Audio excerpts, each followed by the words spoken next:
tous et bienvenue sur cette nouvelle vidéo. Première leçon d'équitation.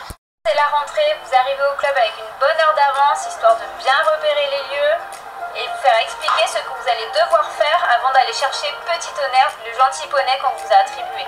Vous allez devoir aller le chercher au pré ou au box, lui mettre un licol et une longe afin de pouvoir l'attacher et s'occuper de lui. Attention, il ne faudra pas l'attacher n'importe comment. Pensez bien à faire un nœud de sécurité que vous trouverez en détail sur le licol. Vous devrez le pincer pour le nettoyer, vérifier qu'il ne s'est pas blessé depuis son dernier cours, faire connaissance avec lui. Une fois votre poney tout propre, vous devrez aller dans la sellerie chercher la selle, le filet et le tapis qui sont normalement marqués au nom de votre poney. Commencez par lui mettre le tapis, puis la selle. Sanglez de manière à ce que ça tienne, mais sans trop le saucissonner. Enfilez ensuite votre bombe, éventuellement votre protège d'eau, et terminez par mettre le filet.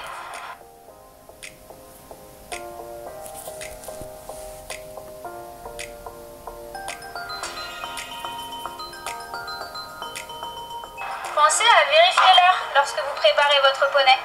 Inutile de le laisser sceller 3 quarts d'heure en attendant votre cours si vous êtes en avance, mais il est bon aussi d'être prêt à l'heure. Si votre cours a lieu de 14h à 15h par exemple, cela veut dire qu'à 14h vous êtes censé vous mettre à cheval. Si jamais vous êtes en retard, votre enseignant ne pourra certainement pas dépasser car il aura certainement d'autres cours après vous.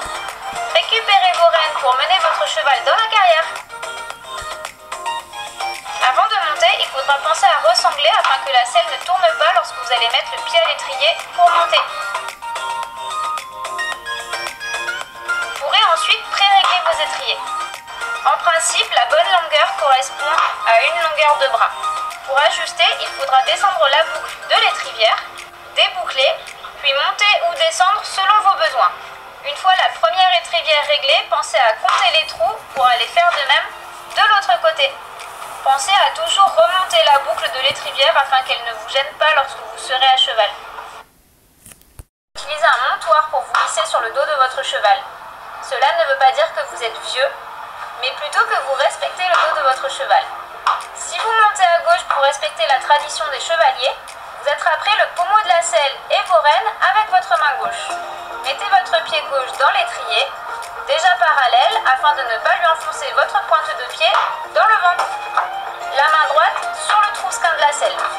Puis avec une légère impulsion en poussant sur votre jambe droite, vous irez positionner vos épaules au-dessus de celles de votre cheval afin de passer votre jambe droite par-dessus la croupe pour aller chausser le deuxième étrier avant de vous asseoir en douceur. Vérifiez si la longueur de vos étriers est bonne. La semelle de l'étrier devra arriver au niveau de votre cheville. Si besoin, vous déchausserez votre étrier et vous passerez votre jambe par-dessus le quartier. Redescendez la boucle de l'étrivière, réglez-la comme précédemment et enfin remontez la boucle en tirant l'étrivière vers le bas. Vous devrez toujours être en appui sur vos talons. Vos étriers sont chaussés au tiers du pied de façon à pouvoir déchausser rapidement en cas de besoin.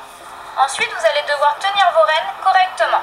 Il faut qu'elles soient ajustées, c'est-à-dire à la bonne longueur, mais sans tirer sur la bouche du cheval.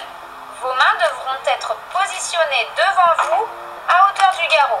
Vous attraperez donc vos deux rênes avec les deux mains en ayant les pouces vers vous, puis en inclinant vos poignets, vous allez envoyer le flot des rênes par devant en mettant les pouces vers le ciel.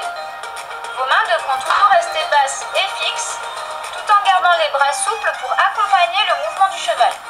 N'oubliez jamais que la bouche du cheval est au bout de vos bras. Petite astuce pour garder les mains toujours basses, enroulez un bout de crin autour de votre petit doigt. Pour le reste de la leçon, c'est votre enseignant